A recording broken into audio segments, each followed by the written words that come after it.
Aeneid, Book 1, verses 12 through 28. We're dealing with the reason for Juno's anger. Here's the passage that is under consideration. It is divided according to your seating groups. And this one's a good long passage, not too long, but long enough. So let's begin. And of course, you have the presentation beneath if you need to go over anything. So let's take a look. Here's the English. Now, I took the English and I put some important bold here for you to focus upon and on themes which we'll develop in class. This passage really deals with the reason why Juno is the antagonist to the Trojans and why she is the antagonist, therefore, to Rome. So, therefore, there's plenty of stuff in the commentary to read, but you have some basic ideas for why she's angry. So, let's start. Fuit. Very odd for Virgil to start off with fuit, was, because he doesn't use the verb, but there was an object phrase, an ancient city, that here we have the verb tenere. It looks like an infinitive, but look at it's actually ten and infinitive. Yeah, probably an infinitive, could be a perfect. Actually, it is perfect. It's a shortened version. It's not tenuerant, it's tenuere, which the Tyrian colonists held, kind of appositional. Tyre is an old Phoenician city. It was really the father or mother colony or mother city of Carthage. And here he hits it. First line, Carthago, nominative subject phrase, principal position at the beginning of the sentence, the ancient foe of Rome. So you've talked about foes, you've talked about Juno. Now you're talking about real foes of Rome. Please refer First and Second Punic Wars, Hannibal at the gate, against Italy and the Tiberian Mouse. Notice that play with against. It lays opposite to, but it's also a phrasing of opposition. Far off, afar. And what do we say about Carthage? It's rich of wealth, a genitive of description. And it's also very ardent or rough in the dative studies of war. Which one? Which one what? Which one city? Carthage. Juno is reported or is carried or is said, right? So indirect statement clause.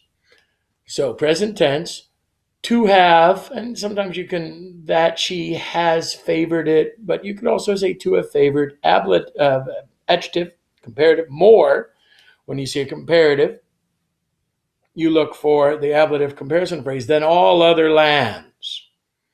Ablative absolute clause with Samos, that's her island of birth, she loves it, a great plain, having been left behind. Here, heek, so we have heek, heek, heek, heek, heek, hook. We're dealing with anaphora, beginning like sentence beginnings. Here, understood, was, there's fuit again, her arms, her weapons. Here was her chariot, not just her ride, it's not a garage. Very militaristic concept. Carthage was talked about being studied in war. Here we have more. And this, then, even then, the goddess, Juno, if qua. When you see qua, it's really si aliqua. After C's and A's, the alleys go away. If by any fate, if by any way, probably we understood, the fata, the fates should be capitalized, would permit, notice subjunctive, she, queque, both designs, stretches toward, and she fondles, cherishes that, indirect complement clause, that it to be the kingdom for the nations. So therefore, she wants this to be the number one city. But, however, for she had heard, indirect statement clause, coming soon, that a progeny was duki. Oh, it looks like first singular. No, it's not. It's not duxi, it's duki. Present infinitive passive is being, was being at this time led from Trojan blood, which progeny, right? Which progeny once would overturn, object phrase, the Tyrian, that's another word for Carthage, towers. So the progeny, please note, is Rome. It is not Aeneas. Aeneas is not destroying Rome, Carthage. However, this is a nationalistic epic. From whence is a people, this progeny, by widely the king or sovereign. I guess it's a loose form of king. And proud. Proud is a bad word, but here they're haughty, at least in Juno's perspective, in war. Is going to come. Finna come. Dative. Purpose for the destruction. Double dative. For Libya. We could say of Libya, but it's probably double dative. Thusly, she had heard. This is why this is accusative object. Nope, accusative subject of the indirect statement clause. Thusly, the fates, Parcas, were revolving right now. The Saturnian, that would be Juno, fearing that, and mindful, referring to Saturn, to Juno, of the old war, Trojan War, which she first, and she had waged, had brought to Troy on account of her beloved Argives. Argives are another word for Greeks.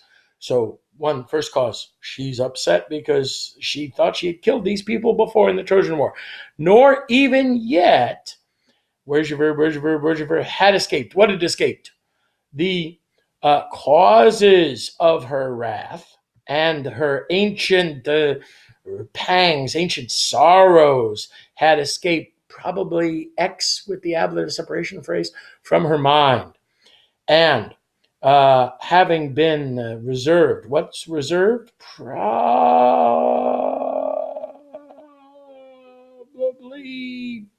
the whole idea in her deep mind.